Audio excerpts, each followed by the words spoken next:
Career College. 이런 것들이 이렇게 마무리가 되면은 회사는 거기에 맞춰서 이제 채용 작업을 진행을 하는 거예요.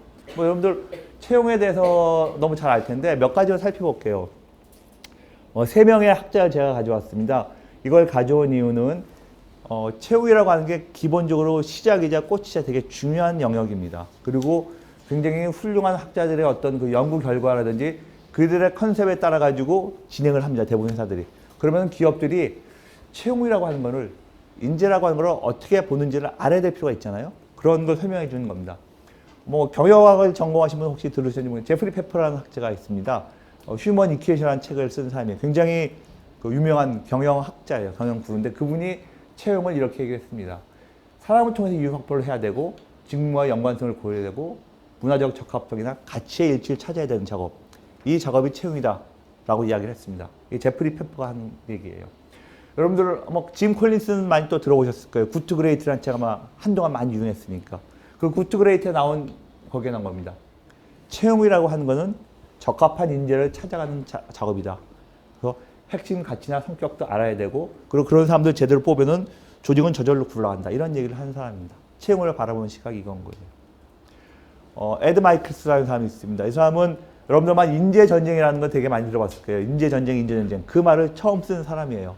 이 사람이 쓸 때 이야기했어요. 회사에서 채용할 때는 EVP라고 하는, EVP가 뭐냐면은 그 회사가 사람을 뽑을 때 어떤 가치를 보고 뽑느냐. 그거는 이제 역량, 컴피턴시도 될 수 있고 여러 가지 여러분들이 잘 알고 있는 어떤 그 핵심 역량이라고 정리해 놓은 것들 그런 것도 될 수 있겠죠. 그런 부분들이 되어 있어야 된다고 말하는 사람이 이 사람이에요.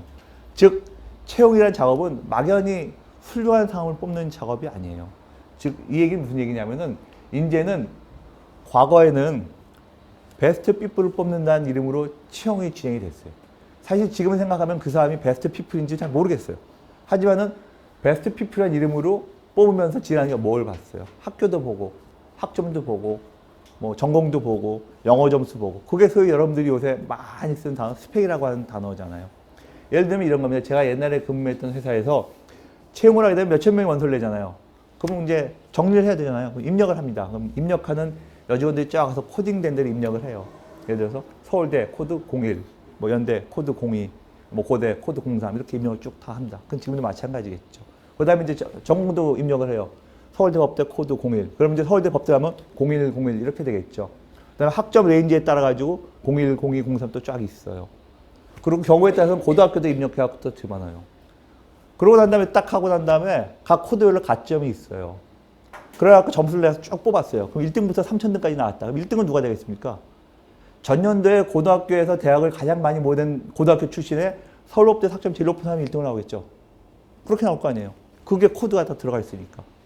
그렇게 해가지고 뽑은 한 100명쯤 놓고 인터뷰에서 사람을 뽑습니다. 베스트 피플이라는 이름으로. 근데 그게 아니라는 것이 지금 검증되고 있는 거예요. 지금 그렇게 뽑지 않습니다.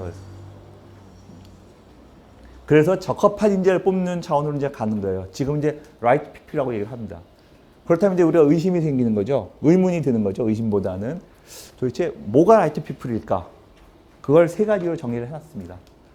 첫 번째는 functional fit이라고. 이게 바로 이제 여러분들이 가장 많이 듣는 이야기입니다. 본인이 갖고 있는 직무 역량에 얼마나 부합하느냐. 내가 갖고 있는 역량하고 그 역량이 이제 전공을 통해서 혹은 여러 가지 클럽 활동을 통해서 대인관계를 통해서 자기 사회생활을 통해서 만들어진 구축되어진 자기 역량이 있을 거 아니에요. 그 역량하고 그 회사에서 하고 있는 직무하고 얼마냐 맞느냐를 보는 겁니다. 두 번째로 보는 게 motivational fit이에요. 이건 이제 동기부여가 얼마나 되어 있냐인데 이런 겁니다. 그러니까 내가 일을 열심히 하니까 여러분들의 Y가 뭐냐를 보는 거예요. 내가 열심히 일을 하는 이유가 뭐 때문이냐. 이게 꼭 어떤 베네핏, 이게 나쁘다는 차원이 아닙니다. 그게 명확해야 된다는 거예요. 그 Y가. 그렇게 해서 그 명확한 Y를 갖고서 내가 현재 속해 있는 조직에서 얼마나 동기부여에 대해서 일을 할 수 있냐. 이걸 검증하는 겁니다. 세 번째로 나와 있는 게 cultural fit이에요. 조직 문화에 얼마나 적용되느냐. 그래서 조직 문화라는 게 그런 거거든요. 아까 이게 어떤 분이 이제 근무 환경 얘기했는데 나는 뭐 좀 이렇게 시간이라든지 이런 부분에 있어가지고 혹은 발언하는 거라든지 뭐 기타 이런 것들이 있었고 기존에 우리가 알고 있는 어떤 대기업 조직과 좀 다른 형태의 문화를 원해. 그게 뭔지 설명을 못하고 그 기업이 그걸 갖고 있는지는 모르겠지만 그런 걸 원해. 그럼 그걸 찾아야 되는 거예요. 각 기업마다 자기 회사의 고유한 어떤 문화적인 핏이라고 하는 부분들이 있어요. 그러니까 예를 들어 제가 근무했던 ASML이라는 회사를 설명을 드리면 거긴 네덜란드 회사입니다. 그리고 네덜란드 사람들은 말하는 걸 되게 좋아해요. 그러니까는 미팅이 무지하게 오래 갑니다. 말 많이 해야 되고, 그리고 되게 많이 물어요. 네 의견은 어떠니? 네 의견은 어떠니? 계속 물어요. 그러면 한국 사람들은 원래 말을 뭐 영어가 부족한 것도 있겠지만 말하는 걸 별로 좋아하지 않습니다. 그래서 그냥 뭐 that's okay 내지는 뭐 얘기를 안 해요. 그럼 걔네들은 그냥 깔깔깔 웃는데 속으로는 이렇게 생각해요. 저한테 이제 같이 얘기하면서 그래요. 속으로 저 새끼 저거 생각이 없는 놈이구나. 이렇게 생각. 여러분 진짜 그래요. 진짜. 여러분들 외국인에서 일을 많이 해보면은 인도 애들이나 중국 애들 말 되게 많아요. 생각보다 과대 포장되어 있는 거고, 한국 사람들하고 일본 사람들은 말 굉장히 안 해요. 생각보다 과소 포장되어 있는 거죠. 이런 것들의 균형을 맞추자가 필요합니다. 그게 바로 이런 컬처럴 핏인데 내가 그걸 잘 맞춰갈 수 있을까 하는 부분들. 여기 이제 이런 거 필요한 겁니다. 그래서 이런 것들을 알아가는 작업들이 바로 여러분들이 right people이 돼가는 과정인 거고, 그것이 여러분들이 뭐 회사를 조사하고 직무를 조사하고 자기 이력서를 만들어가고 자기 소개서를 만들어가고 면접을 준비해가면서 갖춰야 될 여러분들 어떤 나름대로의 무기가 되는 것들입니다. 이걸 만들어가는 작업들이 필요하다. 그래서 과거처럼 베스트 피플에 너무 이렇게 연연하지 않는다. 지금 기업도 마찬가지고 여러분도 마찬가지로 그렇게 가야 된다. 라이트 피플이 되기 위한 그런 작업들을 해내는 것이 필요하다.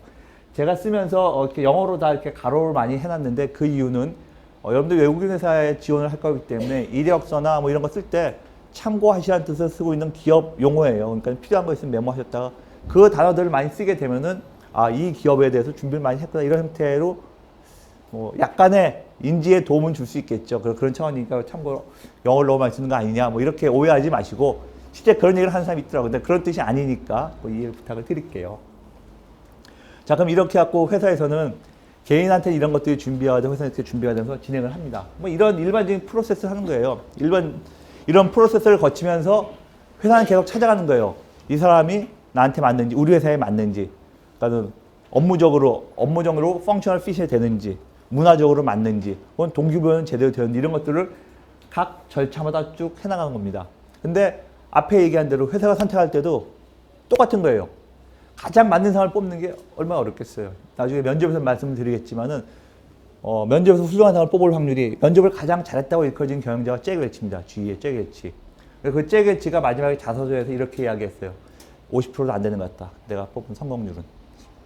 일반적으로 얘기할 때 면접을 통해서 딱 맞는 피플을 뽑을 확률이 10%라고 얘기합니다. 그러니까 떨어진 90%를 찾아가야 되는 건데 그런 걸 자꾸 줄여가는 작업을 해야 되겠죠. 근데 어쨌든 간에 회사는 하는 작업을 하는 거예요. 이 작업을. 어떻게? 맞는 사람을 고르기보다는 일단 보기에 안 맞는 사람을 계속 밀어내는 작업을 해나가는 겁니다. 그리고 나중에 마지막 단계에 가서 뭐 인터뷰라든지 뭐 이런 걸 통해 그걸 검증을 받고 자기 확신을 가져가는 이런 절차들이 있는 겁니다. 제가 여러분들한테 강조하고 싶은 거는 뒤에 다시 한번 말씀을 드릴 텐데 모든 과정에 있어서 주체가 되는 건 여러분입니다. 여러분들의 그 어떤 움직임에 따라 회사가 흔들려요. 여러분들이 말 잘하고 그다음에 잘 예쁘게 쓰고 뭐 예쁘다는 게 빨간색 종이에 쓰는 게 아니고 하여튼 용어 선택 잘 쓰신 그런 것들 회사가 흔들려요.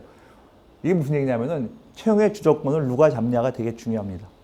채용의 주도권은 여러분이 잡으셔야 되는 거예요. 여러분이 잡고 어려운 부분이지만은 그걸 하려는 노력을 하지 않으면 그리고 그걸 하려고 하는 연습을 하지 않으면은 채용의 주도권 여러분들이 놓치게 되어 있는 겁니다. 이거는 뭐 제 후배들이나 아니면 동기들이죠. 인사 담당하는 동기들이 저에게 짱돌을 던질 이야기인지는 모르겠지만 주도권 여러분들이 잡으셔야 되는 겁니다. 채용의 주도권 여러분이 자꾸 준비를 하셔야만 이게 될 수 있는 거고 그래서 이런 프로세스를 보는 거예요. 이런 프로세스에서 내가 주도권을 잡기 위해서 뭘 해야 될까? 그게 되게 중요한 일이 된다는 겁니다.